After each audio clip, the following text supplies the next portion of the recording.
Le discours d'Étienne. Le grand prêtre demanda à Étienne, « Est-ce vrai ?» Étienne répondit, « Frère et père, écoutez-moi.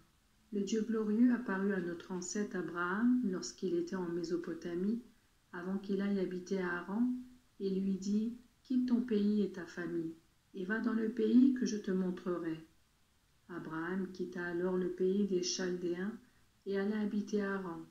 Puis après la mort de son père, Dieu lui fit passer de Haran dans ce pays où il vivait maintenant.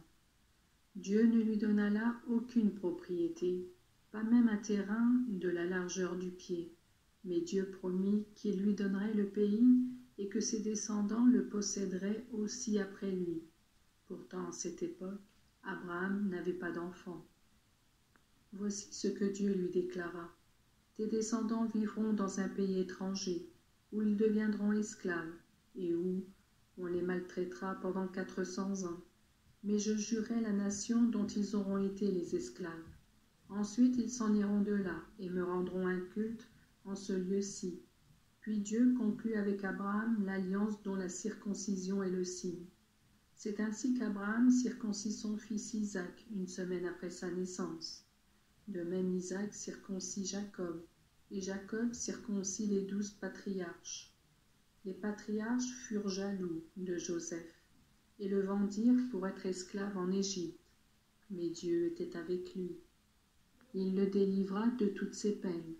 Il donna à Joseph d'être trouvé agréable et de montrer de la sagesse quand il se tenait devant le Pharaon, roi d'Égypte. Celui-ci établit Joseph comme gouverneur de l'Égypte et de toute la maison royale. La famine survint alors dans toute l'Égypte et dans tout le pays de Canaan. La souffrance était grande et nos ancêtres ne trouvaient rien à manger. Quand Jacob apprit qu'il y avait du blé en Égypte, il y envoya nos ancêtres une première fois. La seconde fois qu'ils y allèrent, Joseph se fit reconnaître de ses frères. Et le Pharaon apprit ainsi quelle était la famille de Joseph. Alors Joseph envoya chercher son père Jacob et toute la famille qui comprenait 75 personnes. Jacob se rendit donc en Égypte, où il mourut et où nos ancêtres moururent aussi.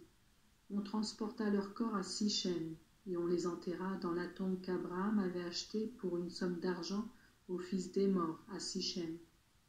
Lorsque le temps approcha où Dieu devait accomplir la promesse qu'il avait faite à Abraham, notre peuple s'accrut et devint de plus en plus nombreux en Égypte. Puis un nouveau roi, qui n'avait pas connu Joseph, se mit à régner sur l'Égypte. Ce roi trompa notre peuple et maltraita nos ancêtres, en les obligeant à abandonner leurs bébés pour qu'ils meurent. À cette époque naquit Moïse, qui était un bel enfant, agréable à Dieu. Il fut nourri pendant 3 mois dans la maison de son père. Lorsqu'il fut abandonné, la fille du Pharaon le recueillit et l'éleva comme son propre fils. Ainsi, Moïse fut instruit dans tout ce que connaissaient les Égyptiens et devint un homme puissant dans ses paroles et ses actes. Quand il eut 40 ans, Moïse décida d'aller voir ses frères de race, les Israélites. Il vit un Égyptien maltraité, l'un d'eux. Il prit la défense de l'homme maltraité et pour le venger tua l'Égyptien. Il pensait que ses frères, les Israélites, comprendraient que Dieu allait leur accorder la délivrance en se servant de lui. Mais ils ne le comprirent pas. Le lendemain, Moïse rencontra 2 Israélites qui se battaient, et il voulut rétablir la paix entre eux. « Mes amis, leur dit-il, vous êtes frères, pourquoi vous maltraitez-vous » Mais celui qui maltraitait son compagnon repoussa Moïse, et lui dit, « Qui t'a établi comme chef et juge sur nous ? Veux-tu me tuer comme tu as tué hier l'Égyptien » Quand Moïse entendit ces mots, il s'enfuit et alla vivre dans le pays de Madian. Là, il eut 2 fils.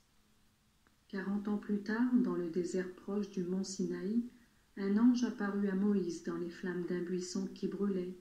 Moïse fut étonné en voyant cette apparition. Mais comme il s'avançait pour regarder de plus près, il entendit la voix du Seigneur qui disait « Je suis le Dieu de tes ancêtres, le Dieu d'Abraham, d'Isaac et de Jacob. » Moïse se mit à trembler de peur et n'osait pas regarder. Alors le Seigneur lui dit « Ôte tes sandales, car l'endroit où tu te tiens est une terre sainte. » J'ai vu la souffrance de mon peuple en Égypte. J'ai entendu ses gémissements, et je suis descendu pour le délivrer. Viens maintenant, je vais t'envoyer en Égypte. Ce Moïse que les Israélites avaient rejeté en lui disant « Qui t'a établi comme chef et juge ?» Dieu l'a envoyé comme chef et libérateur, avec l'aide de l'ange qui lui était apparu dans le buisson. C'est Moïse qui a fait sortir les Israélites d'Égypte, en accomplissant des prodiges et des miracles dans ce pays, à la mer Rouge et au désert pendant 40 ans.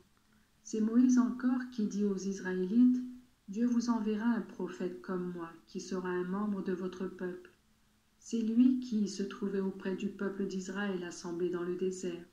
Il était avec nos ancêtres et avec l'ange qui lui parlait sur le mont Sinaï. Il reçut les paroles vivantes de Dieu pour nous les transmettre. Mais nos ancêtres ne voulurent pas lui obéir. Ils le repoussèrent et désirèrent retourner en Égypte. Ils dirent à Aaron « Fais-nous des dieux qui marchent devant nous, car nous ne savons pas ce qui est arrivé à ce Moïse, qui nous a fait sortir d'Égypte. » Ils fabriquèrent alors un veau et offrirent un sacrifice à cette idole. Ils se réjouirent de ce qu'ils avaient eux-mêmes fabriqué. Mais Dieu se détourna d'eux et les laissa adorer les astres du ciel, comme il est écrit dans le livre des prophètes. Peuple d'Israël, est-ce à moi que vous avez offert des animaux et d'autres sacrifices pendant 40 ans dans le désert? Non, mais vous avez porté la tente du dieu Moloch et l'image de votre dieu étoile Réphan, ces idoles que vous aviez faites pour les adorer. C'est pourquoi je vous déporterai plus loin que Babylone. Dans le désert, nos ancêtres avaient la tente qui renfermait le document de l'Alliance. Elle était faite comme Dieu l'avait ordonné à Moïse. En effet, il avait dit à Moïse de reproduire le modèle qu'il avait vu. Cette tente fut transmise à ceux de nos ancêtres qui vinrent ensuite. Ils l'emportèrent avec eux lorsque, sous la conduite de Josué, ils conquirent le pays des nations que Dieu chassa devant eux. Elle y resta jusqu'à l'époque de David. Celui-ci obtint la faveur de Dieu et lui demanda la permission de donner une demeure au Dieu de Jacob. Toutefois, ce fut Salomon qui lui bâtit une maison. Le Dieu Très-Haut n'habite pas dans des maisons construites par les hommes. Comme le déclare le prophète, « Le ciel est mon trône, dit le Seigneur, et la terre un escabeau sous mes pieds. Quel genre de maison pourriez-vous me bâtir? En quel endroit pourrais-je m'installer? N'est-ce pas moi-même qui ai fait tout cela?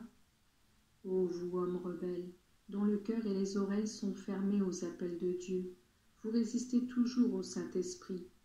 Vous êtes comme vos ancêtres. Lequel des prophètes vos ancêtres n'ont-ils pas persécutés? Ils ont tué ceux qui ont annoncé la venue du seul juste. Et maintenant, c'est lui que vous avez trahi et tué. Vous qui avez reçu la loi de Dieu par l'intermédiaire des anges, vous n'avez pas obéi à cette loi. La mort d'Étienne. Les membres du conseil devinrent furieux en entendant ces paroles. Ils grinçaient des dents de colère contre Étienne. Mais lui, rempli du Saint-Esprit, regarda vers le ciel. Il vit alors la gloire de Dieu et Jésus debout à la droite de Dieu. Il dit « Écoutez, je vois les cieux ouverts et le Fils de l'homme debout à la droite de Dieu. » Ils poussèrent alors de grands cris et se bouchèrent les oreilles. Ils se précipitèrent tous ensemble sur lui, l'entraînèrent hors de la ville et se mit à lui jeter des pierres pour le tuer. Les témoins laissèrent leurs vêtements à la garde d'un jeune homme appelé Saul. Tandis qu'on lui jetait des pierres, Étienne priait ainsi. « Seigneur Jésus, reçois mon esprit. » Puis il tomba à genoux et cria d'une voix forte. « Seigneur, ne les tiens pas pour coupables de ce péché. » Après avoir dit ces mots, il mourut.